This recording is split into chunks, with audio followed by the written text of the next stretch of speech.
నమస్కారం. City news తెలుగుకు స్వాగతం. ఈనాటి వార్తా విశేషాలు. వైఎస్ఆర్సీపీ అధినేత మాజీ ముఖ్యమంత్రి వైఎస్ జగన్మోహన్ రెడ్డి కీలక నిర్ణయం ప్రకటించారు. క్షేత్రస్థాయిలోకి వెళ్లే కార్యక్రమంలో జిల్లాలో పర్యటించాలని నిర్ణయించుకున్నారు ఆయన. సంక్రాంతి తర్వాత ఈ పర్యటన ప్రారంభం కానున్నట్లు తెలిపారు ఆయన. తాడేపల్లిలో ఉమ్మడి కృష్ణా నేతలతో వైఎస్ జగన్ సమావేశం అయ్యారు. ఈ భేటీలలో ఆయన జిల్లాలో పర్యటనపై ఒక స్పష్టమైన ప్రకటన చేశారు. కార్యకర్తలతో జగనన్న పార్టీ బలోపేతానికి దిశానిర్దేశం కార్యక్రమం పేరిట జిల్లాలకు జగన్ వెళ్తున్నారు. ఈ పర్యటనలో నేరుగా పార్టీ కార్యకర్తలతో వైఎస్ జగన్ భేటీ కానున్నారు. ప్రతి బుధవారం గురువారాలలో పూర్తిగా వాళ్ళతోనే ఉండనున్నారు. వాళ్ళ నుంచి పార్టీ బలోపేతానికి సలహాలు తీసుకున్నారు. ఈ వివరాలు వైఎస్ జగన్మోహన్ రెడ్డి సమావేశంలో వెల్లడించారు. కృష్ణా ఉమ్మడి జిల్లాకు సంబంధించి ఎంపీపీలు, జెడ్పీటీసీలు, మున్సిపల్ చైర్పర్సన్లు, మేయర్లు ఈరోజు మీ అందరితో ఈ సమావేశం జరుపుకోవడం నిజంగా చాలా సంతోషంగా. దేవుడి దయతో గొప్ప విజయాన్ని కూడా మనం చెవి చూసాం. ఈరోజు ఎక్కడ చూసినా కూడా ఈరోజు రెడ్ బుక్ రాజ్యాంగం జరుగుతూ ఉంది. ఎక్కడ చూసినా కూడా ప్రజలకు మంచి చేశాం కాబట్టి ప్రజల దగ్గరికి వెళ్ళి మాకు ఓటు వేయండి అని అడిగే పరిస్థితి ఎక్కడా కూడా తెలుగుదేశం పార్టీకి లేదు. ఇనిషియలీ ప్రతి బుధవారము గురువారము బహుశా జనవరి నెలాఖరు నుంచి మొదలు పెడతాను అనుకుంటున్నా.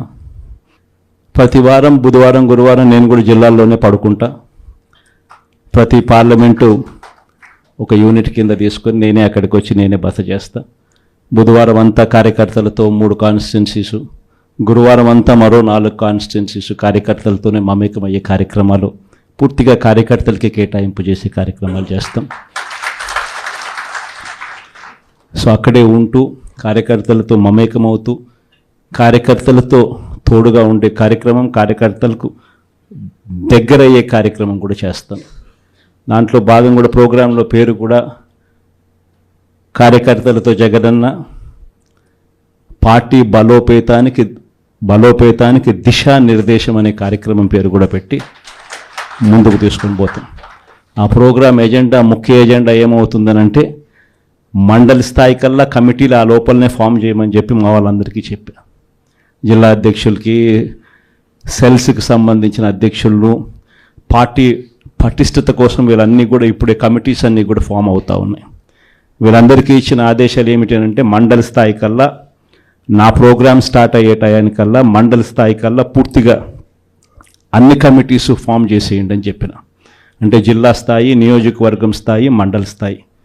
ఆ తర్వాత నా ప్రోగ్రాం స్టార్ట్ అయ్యేసరికి మండల స్థాయి నుంచి గ్రామ స్థాయికి పార్టీ వ్యవస్థను బలోపేతం చేసే దిశగా పుష్ చేద్దాము అని చెప్పి నా ప్రోగ్రాంలో పెట్టే కార్యక్రమం చేస్తూ ఉన్నాం. నెక్స్ట్ కార్యక్రమం ఎలా ఉండాలి అనంటే బూత్ కమిటీస్ దగ్గర నుంచి గ్రామ కమిటీస్ దాకా నేను నా ప్రోగ్రాంలు స్టార్ట్ అవుతే పుష్ చేస్తాం. చివరికి ఏ స్థాయికి మన ప్రోగ్రాములన్నీ కూడా వెళ్ళిపోవాలనంటే, మన పార్టీ ఏ స్థాయిలోకి ఆర్గనైజ్ స్ట్రక్చర్లోకి వెళ్ళిపోవాలి అనంటే, రేపొద్దున ప్రతి కార్యకర్త గ్రామ స్థాయి నుంచి ఎమ్మెల్యే, ఎంపీ స్థాయి దాకా కూడా ప్రతి ఒక్కరికి ఒక ఫేస్బుక్ పేజ్ ఉండాలా, ఒక ఇన్స్టాగ్రామ్ పేజ్ ఉండాలా, ఒక వాట్సాప్ ఉండాలా.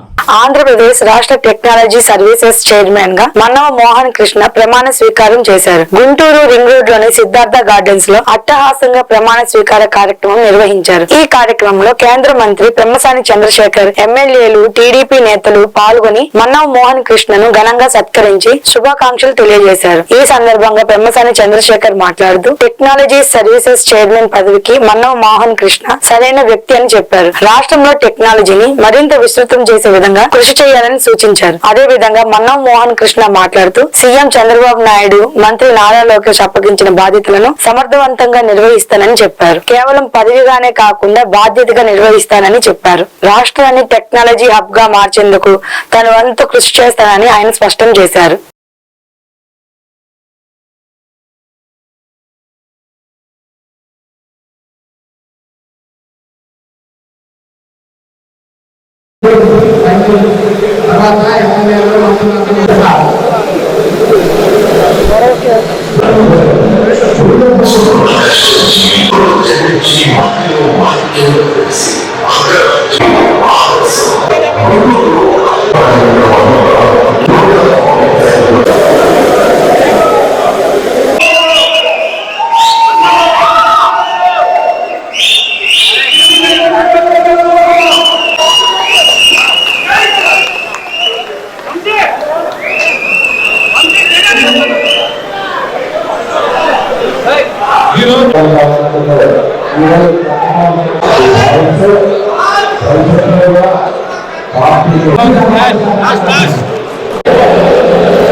సన్మానం కావచ్చు సార్, ఒకసారి చూడు.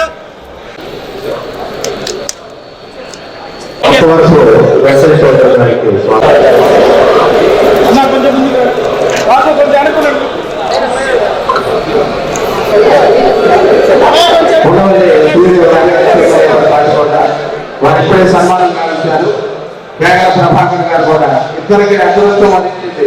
ఇద్దరు చైర్మన్లు గుంటూరుకి మన పత్తిపాడు ఎమ్మెల్యే మాజీ గ్రామీణ మరియు యూనిఫామ్ శాఖ మంత్రులు బ్రహ్మసాని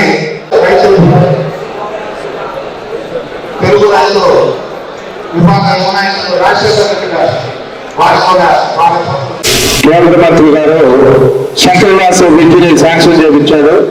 అదేవిధంగా గుంటూరు హాస్పిటల్ నాట్స్ సంస్థకి అధిపతిగా ఎదిగి మళ్ళీ మాతృదేశానికి ఏదో ఒకటి చేయాలనే ఉద్దేశంతో గత 10 సంవత్సరాలుగా ఎన్టీఆర్ ట్రస్ట్ భవనంలో బసవతారకం క్యాన్సర్ హాస్పిటల్ కి బాలకృష్ణ గారికి అండగా ఉంటూ ఆ హాస్పిటల్ పురోభివృద్ధికి తోడ్పడుతూ అదేవిధంగా ఇక్కడ రాజకీయ రణక్షేత్రంలో తెలుగుదేశంకి తోడుగా ఉంటూ అన్ని రకాల అండదండలు అందిస్తూ ప్రతి ఒక్కరిని కలుపుకుపోతూ ఏ ఒక్కరితో కూడా విభేదం లేకుండా ఉండేటువంటి అతి తక్కువ నాయకుల్లో మోహన్ కృష్ణ గారు ఒకరు. కాబట్టి పొద్దున్న నుంచి సాయంత్రం వరకు పార్లమెంట్ లో వీటిలో బిజీగా ఉన్నా కూడా ఎయిర్పోర్ట్ నుంచి ఎట్టి పరిస్థితుల్లో ఈరోజు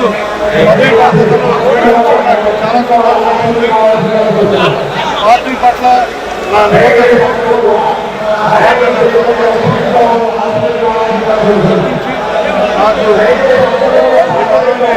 నియమించిన తెలుగుదేశం పార్టీ అధినేత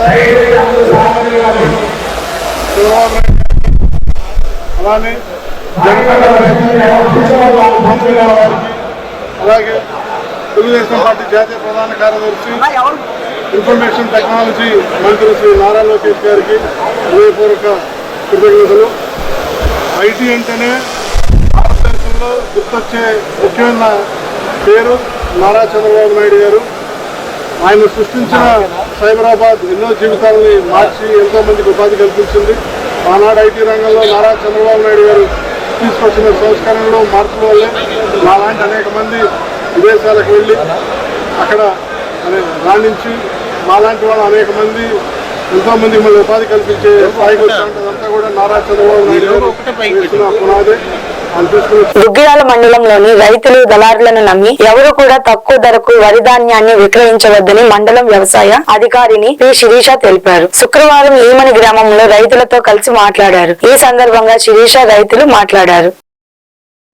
దుగ్గిరాల మండలంలోని రైతు సోదరులందరికీ విజ్ఞప్తి. రైతు సోదరులందరూ కూడా ఇప్పుడు వరి హార్వెస్టింగ్ చేస్తున్నారు. కానీ చాలా మంది రైతులు ఎంఎస్పీకి అమ్ముకోకుండా దళారుల ద్వారా అమ్ముకోవడం అనేది అబ్జర్వ్ చేస్తున్నాము. గవర్నమెంట్ మనకి క్వింటాకి 2,300 రూపాయలు, 75 కేజీల బస్తాలకి 1,725 రూపాయలు మద్దతు ధర కల్పించింది. ఎవరు కూడా దళారుల మాటలు నమ్మి మోసపోకుండా అందరూ కూడా ప్రభుత్వానికి అమ్ముకొని మద్దతు ధరను పొందవలసిందిగా విజ్ఞప్తి చేస్తున్నాము. మనకి 17 నుంచి 22% మాయిశ్చర్ వరకు కూడా మనం ధాన్యాన్ని కొనుగోలు చేయడానికి అవకాశం ఉంది. 17 నుంచి అంటే ఒక్కొక్క శాతం పెరిగే కొద్దీ 18% ఉంటే 1 కేజీ తరుగు, 19% ఉంటే 2 కేజీల తరుగు, 20% ఉంటే 3 కేజీల తరుగు, అలా 22 వరకు కూడా మనం 5 కేజీల తరుగుతోటి ధాన్యాన్ని కొనుగోలు చేయడం జరుగుతుంది. మనకి ధాన్యం కొనుగోలు చేసిన వెంటనే వారం రోజుల్లోపు రైతులకి డబ్బులు కూడా జమ అవుతున్నాయి. రైతులు ఎటువంటి అపోహలకి పోకుండా ధాన్యాన్ని ఒక 2-3 రోజులు ఆరబెట్టుకొని ప్రభుత్వానికి అమ్మవలసిందిగా విజ్ఞప్తి చేస్తున్నాము. కావలసిన గన్నీ బ్యాగ్స్ కూడా DCMS వాళ్ళ దగ్గర ఉన్నాయి. మనం రైతులకి మీకు గన్నీ గోతాలు కూడా మేము రైతు సేవా కేంద్రం నుంచే సప్లై చేయడం జరుగుతుంది. అలాగే లేబర్ ఖర్చులకి క్వింటాకి 17 రూపాయల 17 పైసల వరకు మీకు ప్రభుత్వం చెల్లిస్తుంది. అలాగే ట్రాన్స్పోర్ట్ మీరు ఓన్ వెహికల్ పెట్టుకొని వెళ్తే ప్రభుత్వ లెక్కల ప్రకారం మీకు అవన్నీ కూడా నగదు జమ చేయడం జరుగుతుంది. మీరు చేయాల్సింది ఏంటంటే కేవలం రైతు సేవా కేంద్రంకి వచ్చి వ్యవసాయ సంచాలకుల్ని కలిసి మీ పేరు నమోదు చేయించుకోవడం.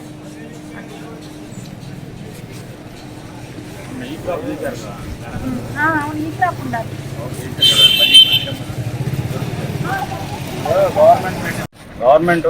గవర్నమెంట్ వారు ఈ పద్ధతి పెడతాం, ధాన్యం సేకరించడం చాలా మంచి పద్ధతి. ఎందుకంటే వీళ్ళు దళారులు నమ్మి మోసపోతున్నాం మేము. అట్లా మోసపోకుండా గవర్నమెంట్ వారు మంత్రి వారు ఈ యొక్క పద్ధతి పెడతాం నేరుగా రైతు దగ్గరే ఇల్లు దగ్గరికి వెళ్లకుండా రైతు దగ్గరే ధాన్యం సేకరించడం అనేది చాలా మంచి పద్ధతి. దీన్ని మేమందరం లాభం పొందుతామని ఆశిస్తున్నాము. మాకేమీ నష్టం లేదు దీని వలన. కనీసం బస్తాకి 300 మినిమం వచ్చినా కూడా చాలా 3,000 నుంచి 4,000 వరకు లాభం వచ్చిందని అనుకుంటున్నాము. దీనికి ప్లస్ ట్రాన్స్పోర్టేషన్ ప్లస్ గోతాలు. దుగ్గిరాల మూర్తి జగర్ జెండా చెట్టు సెంటర్ వద్ద మహాత్మా జ్యోతిరావు పూలే వర్ధంతి కార్యక్రమం వైఎస్ఆర్సీపీ మైనారిటీ సెల్ జిల్లా ప్రధాన కార్యదర్శి షేక్ సుబానీ ఆధ్వర్యంలో ఘనంగా నిర్వహించారు. ముందుగా పూలే చిత్రపటానికి పలువురు పూలమాలలు వేసి ఘనంగా నివాళులు అర్పించారు. ఈ కార్యక్రమానికి షేక్ జాన్ సైదా, అబ్దుల్ సమద్, జిలానీ, కాకా వెంకటేశ్వర్లు, మున్సిపాలిటీ ఇల్లేశ్వరరావు, చందోలు సత్యనారాయణ, పితాదేవ ప్రసాద్, నారాయణరావు తదితరులు పాల్గొన్నారు.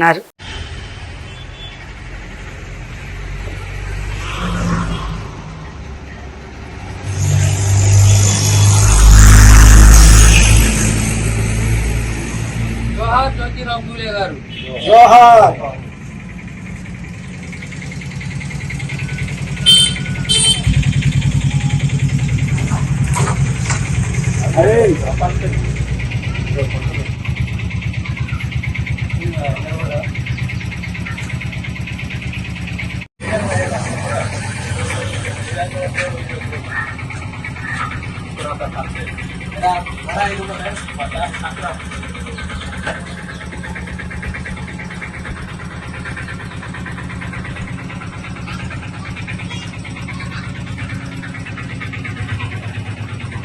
కుల వ్యవస్థ నిర్మూలనకు, బడుగు బలహీన వర్గాల అభ్యున్నతికి, అసమానతలు లేని సమాజం కోసం, అణగారిన వర్గాల హక్కుల కోసం ఎనలేని కృషి చేసిన గొప్ప సంఘ సంస్కర్త మహాత్మా జ్యోతిరావు పూలే గారు.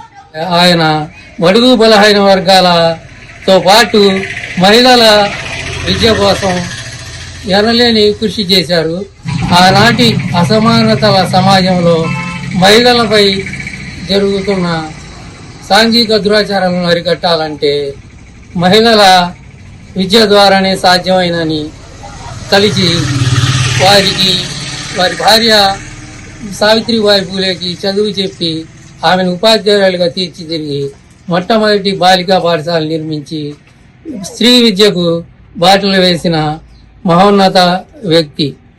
గన్నవరం టీడీపీ పార్టీ కార్యాలయంపై దాడికి పాల్పడిన మాజీ ఎమ్మెల్యే వల్లభనేని వంశీ ముఖ్య అనుచరులు పోలీస్ కస్టడీ నిమిత్తం కృష్ణా జిల్లా పెడన నియోజకవర్గం పెడన పోలీస్ స్టేషన్ కు తీసుకువచ్చిన పోలీస్ అధికారులు. నెల్లూరు సబ్ జైలు నుంచి పటిష్టమైన భద్రతతో కృష్ణా జిల్లాలో పెడన పోలీస్ స్టేషన్ కి 8 మందిని తరలింపు. పోలీస్ అధికారులు, రెవెన్యూ అధికారుల సమక్షంలో విచారణ చేపట్టనున్న అధికారులు.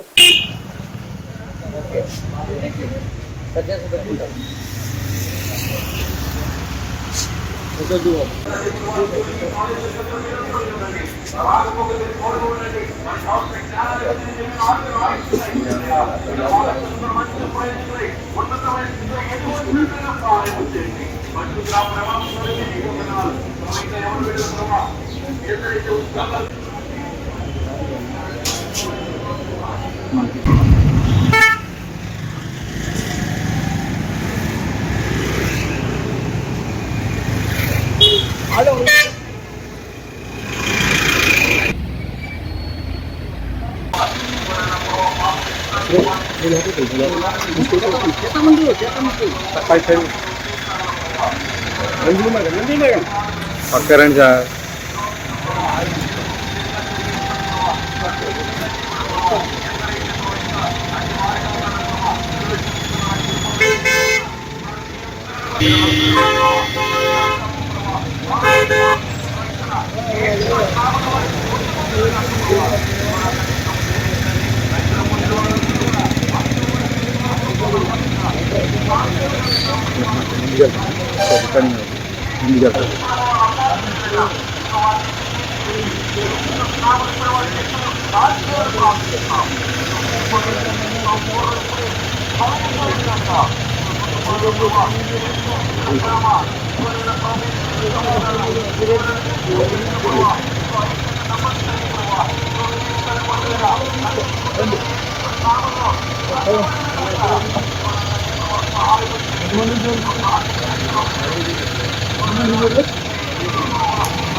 బాపట్ల జిల్లా శివట్టిపురం గ్రామానికి చెందిన ఎస్టీ వర్గీయులైన గజ్జల వనజ, కర్రెద్దుల లక్ష్మి, కర్రెద్దుల భానుప్రకాష్, కర్రెద్దుల సుధాకర్, కర్రెద్దుల వంశీలపై దాడికి పాల్పడిన దేవర కృష్ణ, కర్రెద్దుల నాని, యలమంద విష్ణు, దేవర చరణ్, భోగిరి ప్రశాంత్ లను తక్షణమే అరెస్టు చేయాలని, కఠినంగా శిక్షించాలని బాధితులు కోరారు. ఈ సందర్భంగా ప్రత్యర్థుల దాడిలో గాయపడిన వారు మాట్లాడుతూ పైన పేర్కొన్న వ్యక్తులు గత రాత్రి ఈ రోజు మాపై మూకుమూడిగా దాడికి పాల్పడ్డారు. పోలీసుల సమక్షంలోనే మాపై వివక్షాపూరితంగా దాడులు చేశారు. వారు చేసే అక్రమ వ్యవహారాలను అడ్డుకుంటున్నామన్న ఆక్రోశంతో మాపై దాడికి పాల్పడ్డారు. అందరం ఒకే కులానికి, మతానికి చెందిన వారు. పోలీసుల సమక్షంలో ఈ దాడికి పాల్పడడం దారుణమని బాధితులు వాపోయారు.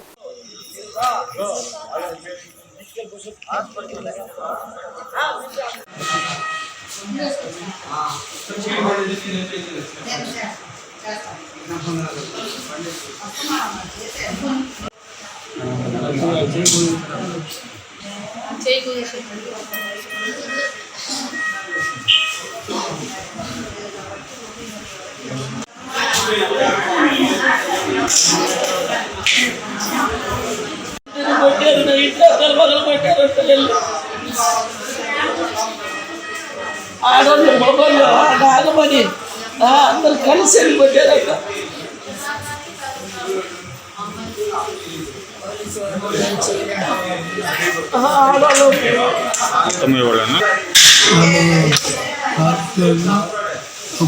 విష్ణుగారు ముగ్గురు కొట్టేశారు.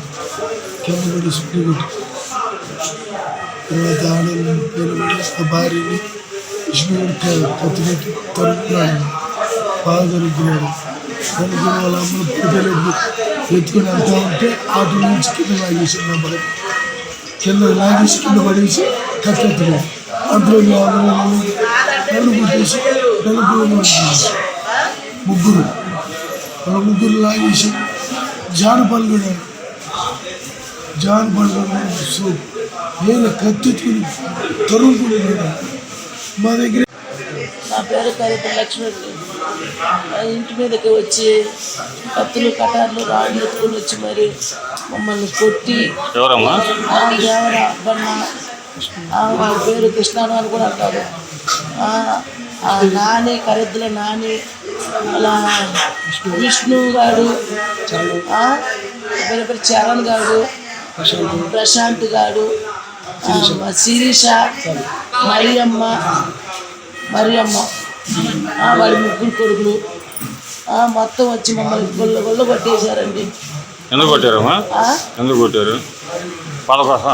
వాళ్ళు ఏం పెట్టుకున్నారో మాకు తెలియదు కానీ మా మీద పగ పెట్టుకునే కొట్టారండి. పోలీసు వాళ్ళ ముందే కొట్టారు.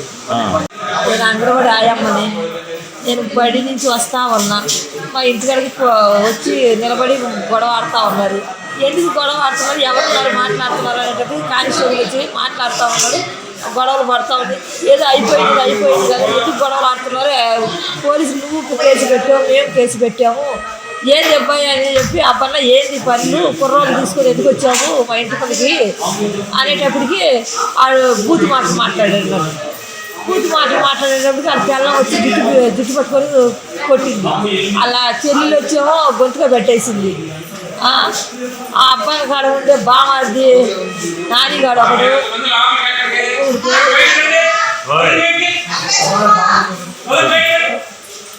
అబ్బాయి గారు బామాది, అబ్బాయి గారు పిల్లనిచ్చినోడు, జలమంద, ఇది మొత్తం కలుసుకొని ఒకడే నా కత్తులు వచ్చేసి 4 కత్తులు వచ్చి నా కొంచెం మీద కత్తి నా పట్ల కత్తి నేను అబ్బన్న పుడిచేయమన్నాడు, నేను అబ్బన్న చంపేయమంటున్నాడు, నువ్వు చచ్చిపోవాలంట. విష్ణు, నాని, శిరీష, చరణు, నాగమణి,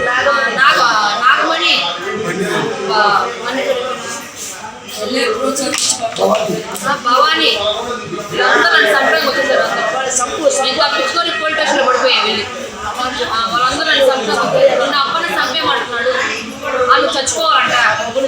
ఏలూరు జిల్లా ఇండియన్ మెడికల్ అసోసియేషన్ అధ్యక్షులుగా దంతం శెట్టి బసవరాజు, జనరల్ సెక్రటరీగా గుత్తా నాగేంద్ర కుమార్ ఏకగ్రీవంగా ఎన్నికయ్యారు. ఎన్నికైన నూతన సభ్యులను ఏలూరు శాసనసభ్యులు బడేటి చంటి అభినందించారు. ఈ సందర్భంగా శాసనసభ్యులు చంటి మాట్లాడుతూ ఇండియన్ మెడికల్ అసోసియేషన్ లో ఉన్న డాక్టర్లు అంతా ప్రజలకు సేవ చేసే విధంగా ఉండాలన్నారు. ఈ సందర్భంగా అసోసియేషన్ సభ్యులు బడేటి చంటిని ఘనంగా సత్కరించారు.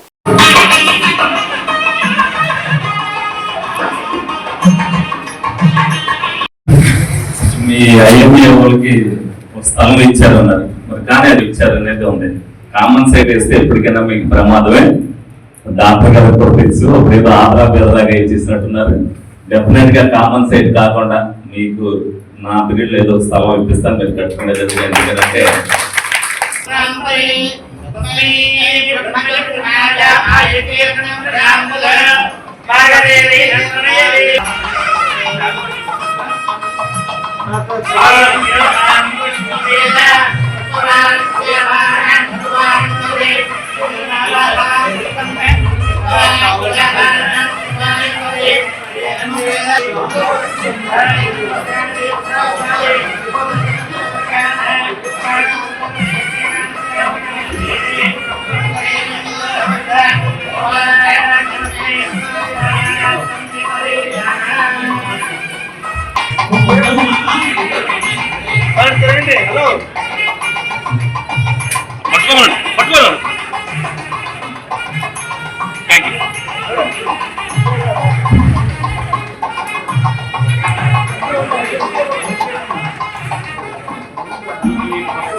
ఐఎంఏ కొత్త సభ్యులు మరి పరిచయ వేదిక కింద, అలాగే పాత వాళ్ళు ఏదైతే 2022-24లో చేసిన సదాశివరావు గారు, నాగేంద్రబాబు గారు, వాళ్ళ ఆధ్వర్యంలో మరి కొత్తగా ఎన్నికైన బసవరాజు గారు, అలాగే సెక్రటరీ నాగేంద్రబాబు గారు, మరి వాళ్ళందరికీ కూడా అభినందనలు తెలుపుతూ, మరి మా బసవరాజు గారు మా డివిజన్లోనే ఉంటూ మాకు 2-3 ఏళ్ళు సీనియర్. మరి వాళ్ళ నాన్నగారు విశ్వేశ్వరరావు గారు, మరి వాళ్ళిద్దరు అబ్బాయిని చదివించడం, అసలు బసవరాజు గారు డాక్టర్ చదువుతున్నారని అంటే మా పవర్ పాయింట్లో ఎవరికి తెలిసేది కాదు. ఆయన డాక్టర్ అయిపోయిన తర్వాత బసవరాజు గారు డాక్టర్ అయ్యారని తెలిసేది. చాలా క్రమశిక్షణతో ఏదైతే పెంచారో, ఆయన ఒక రిక్షాలో, మేము ఒక రిక్షాలో, వీళ్ళ బ్రదర్ మా రిక్షాలో వచ్చుండేవారు. అందరం కూడా ఇక్కడ కలిసిమెలిసి దిగాం. మరి ఈ రోజున నేను ఈ స్థితికి వచ్చినప్పుడు మరి ఐఎంఏ ప్రెసిడెంట్ గా నేను ఎన్నికైనందుకు ముందుగా ఆయన అభినందిస్తున్నాను. అలాగే ఇప్పుడు డాక్టర్ అనేది చాలా వ్యత్యాసంతో కూడుకున్నది అయిపోయింది. మా చిన్ననాడు ఇప్పుడు ఇదే వార్డులో మరి డాక్టర్ చెన్నకేశ్వర రంగారావు గారు ఉండేవారు. అప్పుడేముంది 2 రోజులు.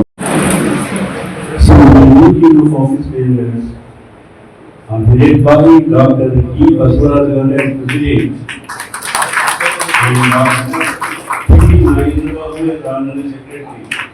Doctor B Anand Kumar and Vice President Dr. K. Ratnal Garu and Dr. G. Naikuppu Garu. As the immediate past President, I will be looking at the things. Joint Secretaries Dr. Sarvani M. and Dr. Kalyan Chakravarti. The other executive members include Dr. Roshni, Dr. S. Sailaja, Dr. Geeta Mohan Reddy, Dr. P. Vijayabhaswar Reddy, Dr. B. Hemlata, and Dr. P. Pratish. And Bashiruddin, Dr. Bashiruddin, Dr. P. Ramakrishna, Dr. P. Anjani. Denduluru నియోజకవర్గంలోని దుగ్గిరాల గ్రామంలో అఖిల భారత మాలల JAC సంఘాల ఆధ్వర్యంలో December 15వ తేదీన SC వర్గీకరణ వ్యతిరేకంగా గుంటూరులో నిర్వహిస్తున్న మహాసభను విజయవంతం చేయాలని అఖిల భారత మాల సంఘాల జేఏసీ చైర్మన్ ఉప్పులేటి దేవి ప్రసాద్ విజ్ఞప్తి చేశారు. ఈ సందర్భంగా ఆయన మాట్లాడుతూ, ఈ దేశంలో అత్యధిక ఓటు బ్యాంకు మాలలలో ఉన్నారని, వారిని విడగొట్టే ప్రయత్నం చేస్తే వచ్చే ఎన్నికలలో కేంద్ర రాష్ట్ర ప్రభుత్వాలకు ఓటమి తప్పదని హెచ్చరించారు. లక్షలాదిగా తరలి వచ్చి మాలల సత్తా చాటి సభను జయప్రదం చేయాల్సిందిగా కోరారు.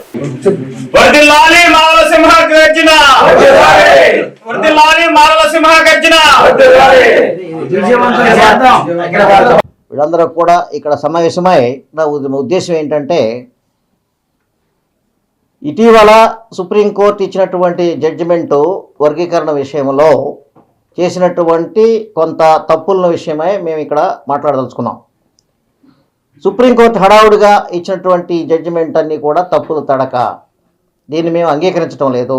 అఖిల భారత మాల సంఘాల జేఏసీ తరపున అన్ని మాల సంఘాలు మరి ఒక గొడుగు కిందకు వచ్చి మరి దీన్ని వ్యతిరేకించాలనేటువంటి ఒక నిర్ణయంతో మరి దానికి ఉన్నటువంటి మరి లోపాలన్నింటినీ కూడా మనం సవరించాలి అనేటువంటి ఉద్దేశంతో మరి కొంత మేధావులైనటువంటి వాళ్ళు, మరి ప్రజాప్రతినిధులు, మరి సంఘ సేవకులు, మాల మహానాడు నాయకులు అందరం కలిసి చేస్తున్నటువంటి ఒక మాల మహాగర్జన అనేటువంటిది డిసెంబర్ 15వ తారీఖున గుంటూరు నల్లపాడులో సాయంత్రం 4 గంటలకి నిశ్చయించాం.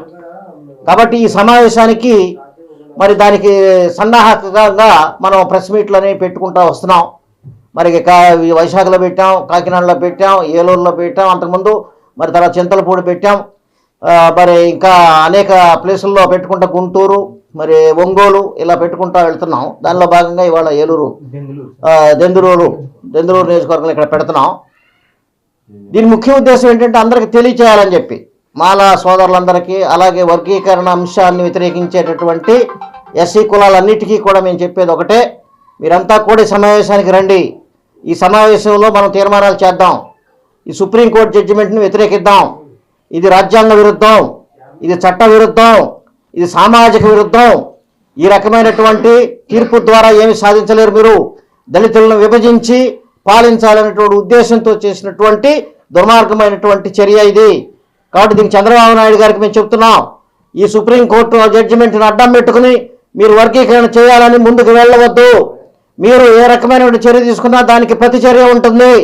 మేము ఖచ్చితంగా ఉద్యమాన్ని ఉధృతం చేస్తున్నాం. ఆల్రెడీ మీకు గుంటూరులో సభ పెడుతున్నాం. మీరు దీన్నంతా గమనించండి. ఈ రాష్ట్రంలో మాలలు అత్యధికమైన ఒకే ఒక్క కులం, 70 లక్షల మాలలు ఉన్నారు. ఇక్కడ 70 లక్షల మాలలు ఎస్సీ కులాల్లో ఉంటే మరి 30 లక్షలు కూడా లేని మాదిగల మాట విని మీరు ఏ రకంగా ఏబిసిడి వర్గీకరణ చేస్తారు? మీరు అంటే అత్యధిక పెద్ద కులం యొక్క మరి వాళ్ళ యొక్క ఉద్దేశాలను. ఈ వార్తలు ఇంతటితో సమాప్తం. మరో బులెటిన్లో మళ్ళీ కలుసుకుందాం. అప్పటి వరకు నమస్కారం.